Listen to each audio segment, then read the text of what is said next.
Terima kasih seluruh masyarakat Indonesia yang saya cintai dan banggakan. Cerita ini diawali pada tanggal 7 Mei 2024 ketika saya menghadiri pidato pemilu dan jalan kebudayaan yang disampaikan oleh Prof. Sulistyowati di UI. Di situ saya bertemu dengan Bapak Novel Baswedan, Pak Rocky Gerung, dan tokoh-tokoh civil society lainnya. Ketika saya bertemu dengan Mas Novel Baswedan, beliau menanyakan ke saya perlu konfirmasi apakah betul PDI Perjuangan yang memelopori perubahan Undang-Undang KPK yang mengkerdilkan KPK di dalam upaya pemberantasan korupsi. Saya katakan dengan tegas kepada Mas Novel Baswedan saat itu, inilah kalau ada hal-hal yang buruk oleh Presiden Jokowi, selalu dilimpahkan kepada PDI Perjuangan dan juga Ibu Megawati Soekarno Putri.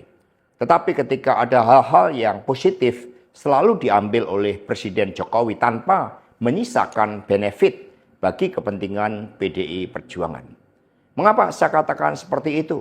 Revisi Undang-Undang KPK termasuk kabar buruk yang disampaikan bahwa itu adalah ulah PDI Perjuangan. Sebagai Sekretaris Jenderal DPD Perjuangan, saya sampaikan kepada Mas Novel bahwa saya adalah sekjen yang sangat getol menjabarkan perintah Ibu Megawati Soekarno Putri bagaimana PDI Perjuangan memerangi korupsi. Karena itulah tuduhan bahwa revisi Undang-Undang KPK diarsiteki oleh PDI Perjuangan itu sangat salah. Saya ingat ketika saya bertemu dengan Presiden Jokowi di Istana Merdeka menjelang Mas Gibran dan Mas Bobi mau mencalonkan sebagai wali kota Solo dan wali kota Medan. Saya mengatakan kepada Pak Presiden Jokowi sekaligus untuk menguji keseriusan beliau di dalam mencalonkan anak dan menantunya. Pak Presiden, apakah betul Bapak mau mencalonkan Mas Gibran dan Mas Bobi sebagai wali kota?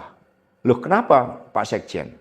Karena ketika Mas Gibran dan Mas Bobi sebagai wali kota, maka otomatis dia menjadi pejabat negara.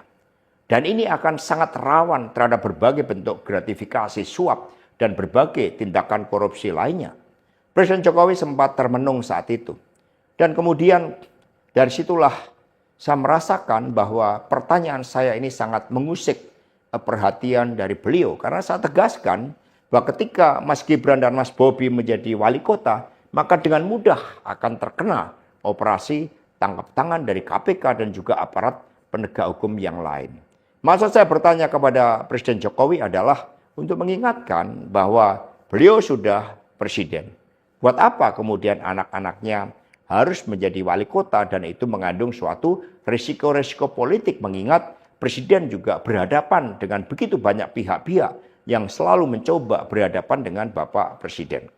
Tetapi beberapa saat kemudian saya menerima salah seorang menteri dan beliau mengatakan kepada saya bahwa sudah mendapatkan arahan dari Presiden Jokowi untuk melakukan revisi Undang-Undang KPK. Saat itu dijelaskan berbagai pasal-pasal penting, misalnya bahwa pimpinan KPK tidak otomatis bertindak sebagai penyidik. Kemudian ada beberapa pasal-pasal yang tidak memungkinkan bagi penyidik independen untuk bergabung ke KPK. Berbagai revisi-revisi itu, karena ini adalah perintah dari Presiden, maka ya saya sarankan untuk bertemu dengan seluruh jajaran fraksi di DPR RI dan coba menggalang atas perintah dari Presiden. Nah saat itu Pak Menteri yang menjadi kepercayaan dari Pak Jokowi ini menyampaikan bahwa kira-kira akan diperlukan dana sebesar 3 juta US dollar untuk menggolkan revisi Undang-Undang KPK. Dan mengapa berjalan mulus? Karena Presiden Jokowi punya kepentingan untuk melindungi Mas Gibran dan Mas Bobi. Maka sejarah mencatat bahwa revisi Undang-Undang KPK ini dilaksanakan sebelum pelaksanaan pilkada serentak di mana Mas Gibran dan Mas Bobi berproses menjadi wali kota. Maka ketika terpilih menjadi wali kota, amanlah dari berbagai persoalan hukum karena KPK sudah dilemahkan.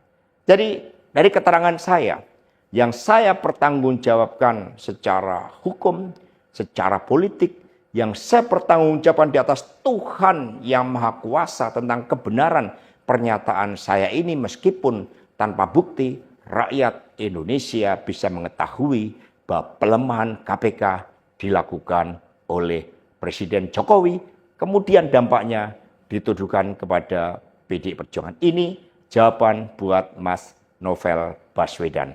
Terima kasih, tegakkan kebenaran, Satyam, Eva Jayate, merdeka!